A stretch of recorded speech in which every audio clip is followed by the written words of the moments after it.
नमस्कार दोस्तों, स्वागत है आपका आज के मुख्य समाचार में, जिसमें सबसे पहली और बड़ी खबर में आपको बताएंगे कि रूस और अमेरिका विवाद में क्या होगा भारत का रुख। विदेश मंत्री एस जयशंकर ने दिया इसको लेकर संकेत। दूसरी बड़ी खबर में जिक्र होगा कि यूक्रेन का दावा, सीमा पर 1.5 लाख रूसी सैनिक तैनात, विद्रोही भी कर रहे हैं गोलाबारी। तीसरी बड़ी खबर में आपको बताएंगे कि चीन सीमा पर तनाव, श्रीनगर लेह राजमार्ग के जल्द खुलने की राह नहीं आसान, बर्फबारी बनी रुकावट। चौथी बड़ी खबर में जिक्र होगा चुनाव का। प्रयागराज में 24 फरवरी को आ सकते हैं प्रधानमंत्री मोदी और करेंगे चुनावी रैली। और इसी के साथ पांचवी बड़ी खबर में आपको बताएंगे कि विवादों में घिरे केजरीवाल, अमित शाह ने सीएम चन्नी को लिखा खत, कहा देश की अखंडता से खिलवाड़ नहीं होने देंगे। दोस्तों, हर एक खबर की गहराई में आपको ले जाएंगे, लेकिन उससे पहले अगर आपको विदेश की सेना और पीएम मोदी पर पूरा भरोसा है तो आप अभी इस वीडियो को लाइक कीजिए, और अगर चैनल पर नए हैं तो लाल बटन को दबा के चैनल को फ्री में सब्सक्राइब करके घंटी बजाकर कमेंट में लिखिए जय हिंद। दोस्तों, रुक करते हैं सबसे पहले और बड़ी खबर की तरफ। रूस और अमेरिका विवाद में क्या होगा भारत को रुख, विदेश मंत्री एस जयशंकर ने दिए इसके संकेत। जी हां दोस्तों, यूक्रेन को लेकर रूस और अमेरिका के बीच जारी विवाद में भारत ने तटस्थ ही रहने का संकेत दिया है।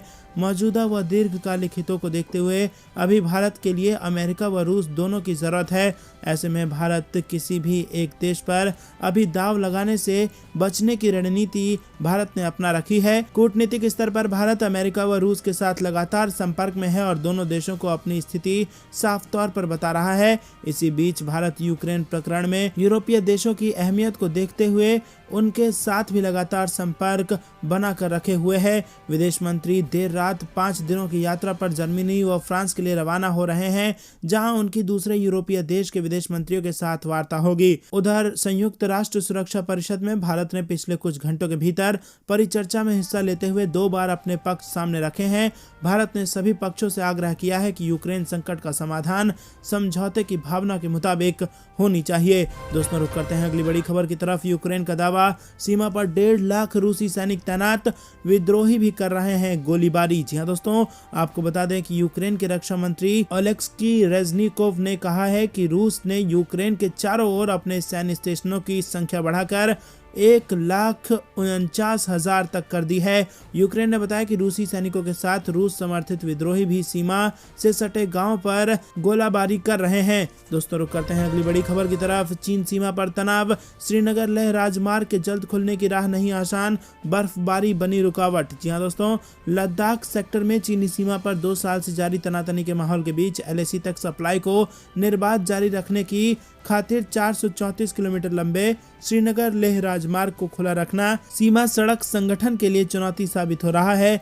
दरअसल बर्फबारी चुनौती बनी हुई है। इतना जरूर था कि इसके इस बार जल्दी खुल जाने की संभावना इसलिए व्यक्त की जा रही थी क्योंकि इस राजमार्ग पर इस बार उतनी बर्फबारी नहीं हुई है जितने पिछले साल हुई थी। BRO के बीकन संगठन के अनुसार इस राजमार्ग से बर्फ हटाने का कार्य पूरी तेजी से जारी है। रुक करते हैं अगली बड़ी खबर की तरफ। प्रयागराज में 24 फरवरी को आ सकते हैं प्रधानमंत्री नरेंद्र मोदी। उत्तर प्रदेश की चुनाव से बड़ी खबर। प्रयागराज की 12 विधानसभा क्षेत्र के लिए 27 फरवरी को मतदान होगा, लेकिन चुनाव शोर अभी पूरे शबाब पर नहीं है। बड़े नेताओं की रैलियां एवं सभाओं का भी इंतजार है, लेकिन 21 फरवरी से ये चुप्पी टूटने जा रही है। ये चुनावी शोर 25 फरवरी की शाम को प्रचार थमने तक बरकरार रहेगा। बड़े नेताओं की बात करें तो भाजपा प्रत्याशियों के प्रचार के लिए केंद्रीय मंत्री नितिन गडकरी समेत अन्य नेता आए हैं।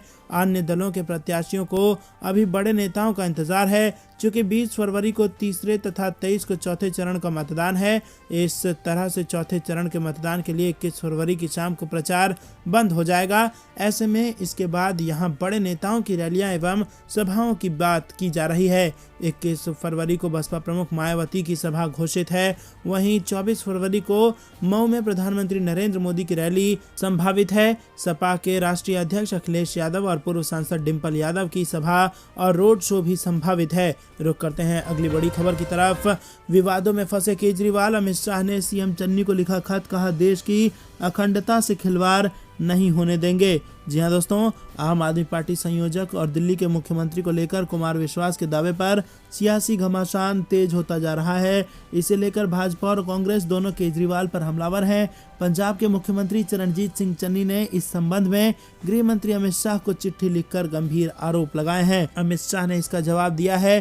गृह मंत्री अमित शाह ने पंजाब के मुख्यमंत्री को लिखे पत्र में उन्हें आश्वासन दिया है कि भारत सरकार ने मामले को गंभीरता से लिया है और वो व्यक्तिगत रूप से ये सुनिश्चित करेंगे कि मामले को विस्तार से देखा जाए। पंजाब के मुख्यमंत्री ने गृह मंत्री को पत्र लिखकर आरोप लगाया था कि प्रतिबंधित संगठन सिख फॉर जस्टिस आम आदमी पार्टी के संपर्क में है। अमित शाह ने लिखा है कि देश की एकता और अखंडता से खिलवाड़ की किसी को इजाजत नहीं दी जाएगी। भारत सरकार ने इसे अत्यंत गंभीरता से लिया है और मैं इस मामले की गहराई से जांच करवाऊंगा। वहीं कुमार विश्वास ने बुधवार को दिल्ली के मुख्यमंत्री और अपने पूर्व साथी अरविंद केजरीवाल पर बड़ा आरोप लगाया है। उन्होंने कहा कि अरविंद केजरीवाल पंजाब में अलगाववादियों के समर्थक थे। कुमार विश्वास ने कहा कि केजरीवाल ने एक बार उनसे कहा था कि या तो वो पंजाब के मुख्यमंत्री बनेंगे या स्वतंत्र राष्ट्र खालिस्तान के पहले प्रधानमंत्री बनेंगे। वहीं कुमार विश्वास ने एक एजेंसी से बात करते हुए दावा किया था कि अरविंद केजरीवाल किसी भी कीमत पर पंजाब का मुख्यमंत्री बनना चाहते हैं। उन्होंने कहा कि पंजाब कोई राज्य नहीं है, पंजाब एक भावना है। पूरी दुनिया में पंजाबियत एक भावना है। ऐसे में एक ऐसा आदमी जिसे एक समय में मैंने ये तक कहा था कि अलगाववादियों का साथ नहीं लीजिए, तो उन्होंने कहा था कि नहीं हो जाएगा। विश्वास ने आगे कहा कि यहाँ तक कि उन्होंने खुद के मुख्यमंत्री बनने का फार्मूला भी बताया था। इस वक्त केजरीवाल ने कहा था कि भगवंत मान और एचएस फुल्का को लड़वा दूंगा और मैं पहुंच जाऊंगा। आज भी वो उसी पथ पर हैं। एक दिन केजरीवाल ने कहा था कि आप चिंता मत करिए, मैं एक दिन स्वतंत्र सूबे का मुख्यमंत्री बनूंगा। जब मैंने अलगाववाद की बात कही तो उन्होंने कहा कि तो क्या हो गया, अगर ऐसा होता तो स्वतंत्र देश का मैं प्रधानमंत्री बनूंगा। तो दोस्तों, यहाँ पर गंभीर आरोप लगाए हैं कुमार विश्वास ने अरविंद केजरीवाल पर और चुनाव से ठीक पहले ये आम आदमी पार्टी को उत्तर प्रदेश में नुकसान पहुंचा सकता है। दोस्तों, रुक करते हैं अगली बड़ी खबर की तरफ। विपक्षी वोट मांगने आए तो पूछिएगा राम मंदिर निर्माण में क्यों डाला अड़ंगा, जेपी नड्डा का बयान। जी हाँ दोस्तों, आपको बता दें कि भाजपा अध्यक्ष जेपी नड्डा ने कहा कि सदियों की अभिलाषा पूरी हो रही है। राम जन्मभूमि भाजपा का सांस्कृतिक लक्ष्य था। नड्डा ने सपा कांग्रेस पर निशाना साधते हुए कहा कि जब विपक्ष वोट मांगने आए तो उनसे पूछना कि राम मंदिर निर्माण में उन्होंने अड़ंगा क्यों डाला। कहा जिन नेताओं को जल का आचमन करना नहीं आता वो अब टीका लगा कर घूम रहे हैं। और भाजपा अध्यक्ष ने कहा कि राहुल गांधी प्रियंका गांधी लीडर नहीं रीडर हैं। पंजाब के मुख्यमंत्री जब यूपी बिहार के लोगों पर टिप्पणी कर रहे थे तब प्रियंका गांधी ताली बजा रही थी। वहीं भाजपा अध्यक्ष ने कहा कि धारा 370 की समाप्ति हमारा सपना था। केंद्र में सरकार बनी तो ये सपना भी पूरा हुआ। पाकिस्तान, अफगानिस्तान आदि देश में 3 तलाक लागू नहीं, लेकिन तुष्टीकरण की वजह से कांग्रेस 3 तलाक खत्म नहीं कर सकी। कहा कि जनधन खाते का विपक्षी मजाक उड़ाते थे, लेकिन लॉकडाउन में यही खाते काम आए। गरीबों को 500-500 रुपए भेजे गए। प्रदेश में लाखों की संख्या में घर बने। गंभीर बीमारियों से लड़ने 5 लाख का हेल्थ कवर दिया गया। दोस्तों, रुक करते हैं अगली बड़ी खबर की तरफ। यूक्रेन पर हमले की योजना बना रहे रूस पर कोरोना की महामार। एक दिन में 1,80,071 नए मामले। यूक्रेन पर हमले की योजना बना रहे रूस पर कोरोना की महामार जारी है। पिछले 24 घंटे में रूस ने कोरोना संक्रमण के 1,80,071 नए मामले यहां सामने आए हैं और 784 लोगों की जान गई है।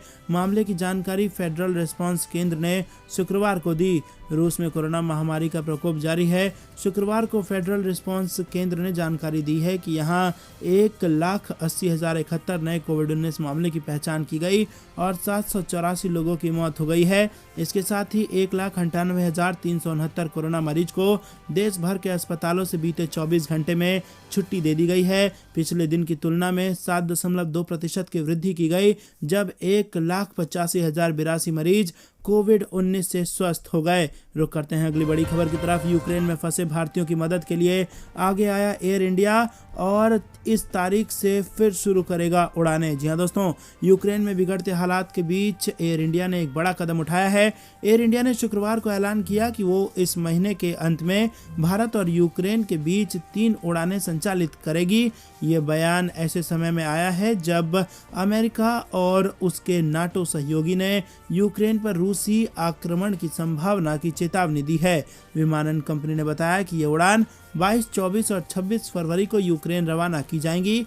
रूस ने नौसेना अभ्यास के लिए काला सागर में युद्धपोत भेजने के अलावा यूक्रेन से सटी सीमा पर लगभग 1 लाख सैनिक तैनात कर रखे हैं। दोस्तों, रुक करते हैं अगली बड़ी खबर की तरफ। पाकिस्तान में लोकतंत्र का गला घोट रहे हैं इमरान खान। मुल्क में हो रही है तानाशाही की वापसी। जी हाँ दोस्तों, आपको बता दें कि इन दिनों राजनीतिक भूचाल आया हुआ है पाकिस्तान में और पड़ोसी मुल्क के प्रधानमंत्री इमरान खान के खिलाफ विपक्ष ने मोर्चा खोल दिया है और जल्द ही उनके खिलाफ अविश्वास प्रस्ताव लाया जा सकता है।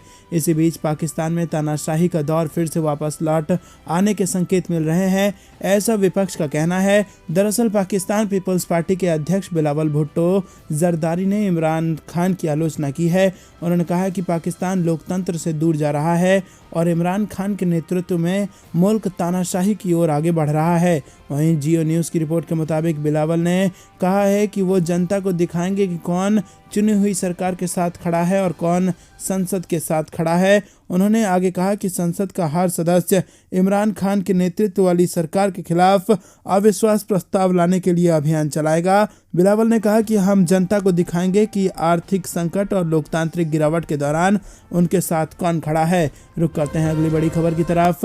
रूस के लिए महाविनाशक होगी यूक्रेन पर नाटो से जंग। अमेरिका ने तैनात कर रखा है 100 परमाणु बम। जी हाँ दोस्तों, आपको बता दें कि यूक्रेन के साथ जारी तनाव पर अमेरिका के नेतृत्व वाले नाटो देशों को परमाणु जंग की धमकी दे रहे रूस के राष्ट्रपति व्लादिमीर पुतिन की राह आसान नहीं होने जा रही है। अमेरिका ने यूरोप के 5 देशों में 100 परमाणु बम बिल्कुल तैयार हालत में रखे हुए हैं। ये देश हैं बेल्जियम, जर्मनी, इटली, नीदरलैंड और तुर्की।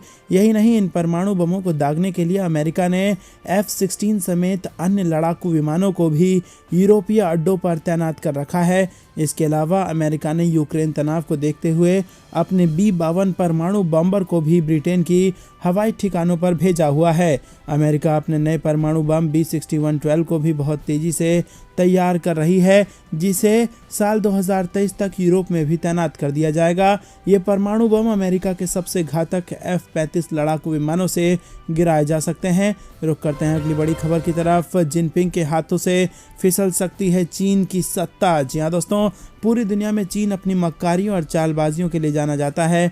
अपनी धूर्तता के कारण चीन दुनिया की नज़रों से अपने स्याह चेहरे को छिपाने में कई बार कामयाब भी रहा है। अपने पड़ोसी देशों के राजनीतिक मामलों में दखलंदाजी की बात हो या वहां पर अपनी मनपसंद सरकार बनाने की बात हो, चीन हमेशा इन सभी कामों में आगे रहता है। लेकिन जैसी करनी वैसी भरनी, सत्ता के परिवर्तन का खतरा अब शी जिनपिंग के ऊपर भी मंडराने लगा है। जिस बर्बरता के साथ जिनपिंग ने सत्ता संभालने के बाद भ्रष्टाचार हटाने के नाम पर अपने विरोधियों का सफाया किया, अपने पड़ोसियों से बैर मोल लिया, अमेरिका से युद्ध संघर्ष को आगे बढ़ाया, उससे चीन में एक बड़ा तबका जिसमें राजनीतिज्ञ से लेकर उद्योगपति और आम जनता में किसान मध्यम वर्ग शामिल हैं, वो शी जिनपिंग के खिलाफ होते जा रहे हैं, जिससे अब शी जिनपिंग की हाथ से चीन की सत्ता जा भी सकती है। रुक करते हैं अगली बड़ी खबर की तरफ। उत्तर प्रदेश चुनाव 2022, पीएम मोदी ने किया दावा, यूपी में बहुमत से आ रही है बीजेपी की सरकार, होली से पहले ही मनेगा जश्न। जी हाँ दोस्तों, उत्तर प्रदेश के फतेहपुर जिले में प्रधानमंत्री नरेंद्र मोदी ने जनसभा को संबोधित करते हुए कहा कि आपका उत्साह बता रहा है कि यूपी में बीजेपी की सरकार बहुमत से आ रही है। उन्होंने कहा कि फतेहपुर लोगों के त्याग और बलिदान का जीवंत उदाहरण है। परिवारवादी पहले स्वदेशी कोरोना के टीके को बीजेपी का टीका बता रहे थे। पीएम ने कहा कि टीके से 2 लोग डरते हैं, एक कोरोना और दूसरे परिवारवादी। परिवारवादियों की सोच परिवार से शुरू होती है और परिवार पर ही खत्म हो जाती है। पीएम मोदी ने कहा कि फतेहपुर और आसपास के पूरे इलाके को इनकी सरकारों ने खनन और भूमाफियाओं को संरक्षण देकर तबाह कर दिया है। सारे वाद विवाद एक तरफ और राष्ट्रवाद एक तरफ। पीएम मोदी ने कहा कि कांग्रेस के जब एक मुख्यमंत्री यूपी का अपमान कर रहे थे तो गांधी परिवार के लोग ताली बजा रहे थे। उन्होंने कहा कि फतेहपुर किसानों कारीगरों की धरती है, 52 इमली स्वतंत्रता का उदाहरण है और इस बार यूपी के जनता ने ठान लिया है कि होली से पहले 10 मार्च को ही होली खेलेंगे। देश के लिए कुछ भी करता हूं तो परिवारवादी सवाल उठाने लगते हैं। इसी के साथ पीएम मोदी ने कहा कि परिवारवाद वाले कहते हैं कि ये बीजेपी का टीका है। उन्होंने कहा कि कोरोना काल में डबल इंजन की सरकार मुफ्त में राशन दे रही है तो उस पर भी सवाल उठाए, और बेटी बहन खुश है कि घर घर शौचालय बन गया। बहनों ने कहा ये इज्जत घर है, लेकिन तलाक पर जब कानून बनाया तो पूरा कुनबा मेरे खिलाफ खड़ा हो गया। ऐसे लोगों पर भारत भरोसा नहीं कर सकता। पीएम मोदी ने पूछा कि क्या मैं सिर्फ वोट या कुर्सी की सोचूं या देश की सोचूं? जब तक गरीब सशक्त नहीं होगा तब तक गरीबी खत्म नहीं होगी। गरीबों के लिए हमने जो काम किया उससे परिवारवाद के लोगों की नींद हराम हो गई है। दोस्तों रुक करते हैं अगली बड़ी खबर की तरफ। करहल में योगी का तंज, बोले मुलायम होशियार, वो जानते हैं अखिलेश हार रहे हैं इसीलिए बेटे का नाम तक नहीं लिया। जहां दोस्तों उत्तर प्रदेश विधानसभा चुनाव के 2 चरणों का मतदान पूरा हो चुका है और अब सभी की नज़र तीसरे चरण पर है और इसके ताज़ा अपडेट्स निकल के आ रहे हैं। योगी आदित्यनाथ ने अखिलेश पर सीधा सीधा निशाना साधा है। आपको बता दें कि करहल में जनसभा को संबोधित करते हुए मुख्यमंत्री योगी आदित्यनाथ ने अखिलेश यादव पर निशाना साधते हुए बोला कि करहल में सपा के जो प्रत्याशी हैं वो जब नामांकन करने आए थे तब बोले थे कि अब केवल सर्टिफिकेट लेने आऊँगा, लेकिन प्रोफेसर एसपी बघेल जी ने उन्हें 5 दिन में ही बुला लिया। योगी ने शिवपाल सिंह यादव का जिक्र करते हुए भी अखिलेश यादव को आड़े हाथों लिया। बोले बेचारे शिवपाल जो प्रदेश में मंत्री थे, यहाँ जनसभा में उसे बैठने के लिए कुर्सी तक नहीं मिली और मुझे हंसी आ रही थी। कहाँ ये प्रदेश भर में हजारों लोगों के साथ घूमते थे, नेताजी के सिपाही सलाहकार कहलाते थे, आज बैठने के लिए इन्हें कुर्सी का हत्था मिलता है। मुख्यमंत्री ने आगे कहा कि नेताजी भी बहुत होशियार हैं, वो जानते थे कि यहाँ की जनता प्रोफेसर बघेल को जिता रही है, इसीलिए वो अखिलेश का नाम तक नहीं लेना चाहते थे। कुछ लोग पीछे से बार बार उन्हें बोल रहे थे कि अखिलेश का नाम लें, लेकिन वो जानते ही नहीं थे कि यहाँ से कौन चुनाव लड़ रहा है। अब ये हालात हो गई कि बाप अपने बेटे का नाम नहीं जानता। दोस्तों रुक करते हैं अगली बड़ी खबर की तरफ। टेस्ला मामले में नितिन गडकरी की 2 टूक, चीन में बनी कार भारत को नामंजूर। जी हां दोस्तों, केंद्रीय मंत्री नितिन गडकरी ने शुक्रवार को एक बार फिर से साफ किया कि भारत में मेड इन चाइना टेस्ला कारों का स्वागत नहीं है। उन्होंने कहा कि भारत में टेस्ला का स्वागत है, लेकिन अगर वो चाहते हैं कि चीन में कार बनाकर यहाँ बेचे तो ये देश के लिए ठीक नहीं है। दरअसल दोस्तों उनसे टोल की टैक्स में छूट की डिमांड और भारत में एंट्री के बारे में पूछा गया था।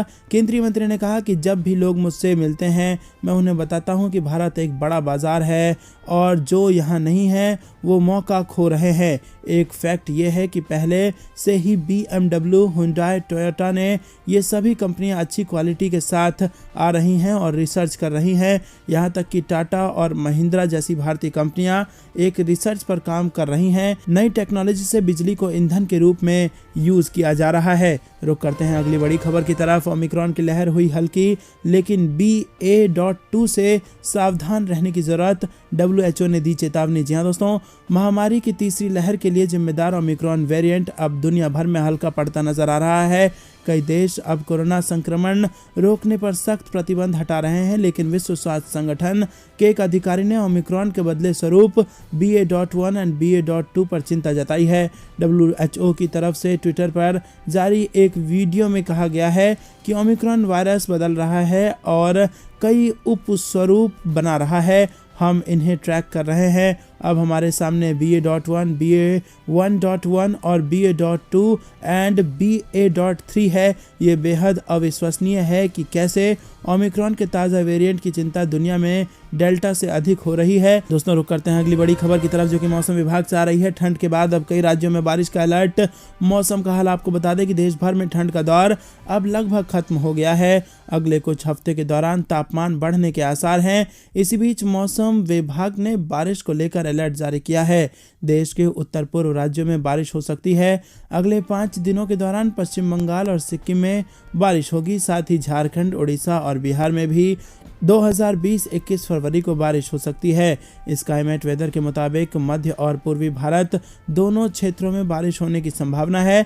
बारिश आज मध्य प्रदेश क्षेत्र से शुरू होगी और 19 फरवरी तक जारी रहेगी और इसके बाद 19 और 21 फरवरी को छत्तीसगढ़ के क्षेत्रों में बारिश होगी। इसके बाद देश के पूर्वी क्षेत्र में 20 और 21 फरवरी को उड़ीसा, बिहार, झारखंड और गंगेय पश्चिम बंगाल के क्षेत्र सहित बारिश शुरू हो जाएगी। दोस्तों रुक करते हैं अगली बड़ी खबर की तरफ। सऊदी आर्मी चीफ के भारत दौरे को बैकग्राउंड फोटो देखकर चिढ़ गए हैं पाकिस्तानी। जी हां दोस्तों, सऊदी के army chief lieutenant general Fahd bin Abdullah Mohammed Al Mutair Bharat के 3 दिवसीय यात्रा पर थे। भारत के सेना प्रमुख MM नरवणे ने मुलाकात उनसे की और उनकी तस्वीरों पर खूब बातें हो रही हैं। दरअसल तस्वीर जो इस वक्त आपके स्क्रीन पर है, इसमें आप देख सकते हैं कि तस्वीर के बैकग्राउंड में 1971 भारत पाकिस्तान युद्ध की एक तस्वीर लगी है, जिसमें पाकिस्तान आत्मसमर्पण करता दिख रहा है और इसे लेकर लोग खूब प्रतिक्रिया दे रहे हैं। जी हां दोस्तों, ये आप देख सकते हैं कैसे पाकिस्तान की सेना भारत की सेना के सामने आत्मसमर्पण कर रही है 1971 के भारत पाक युद्ध के बाद। दोस्तों रुक करते हैं अगली बड़ी खबर की तरफ, लेकिन उससे पहले वीडियो को लाइक करना मत भूलेगा। चीन को चुनौती, ताइवान को आत्मरक्षा में सक्षम बनाएगा अमेरिका, कहा हमारा समर्थन चट्टान की तरह मजबूत है। जी हां दोस्तों, अमेरिका ने ताइवान को आत्मरक्षा में सक्षम बनाने की बात कही है। अमेरिकी विदेश विभाग ने कहा है कि ताइपे के लिए वॉशिंगटन का समर्थन चट्टान की तरह मजबूत है। अमेरिका का कहना है कि क्षेत्र में शांति बनाए रखने के लिए अमेरिका अपना सहयोग जारी रखेगा। तो दोस्तों, एक तरीके से फिर से चीन पर नकेल कसने की कोशिश की है अमेरिका ने और चेतावनी दे दी है कि ताइवान को अकेला मत समझना। ताइवान के साथ चट्टान की तरह खड़ा है अमेरिका और अगर कोई नापाक हरकत की तो अंजाम भुगतना होगा।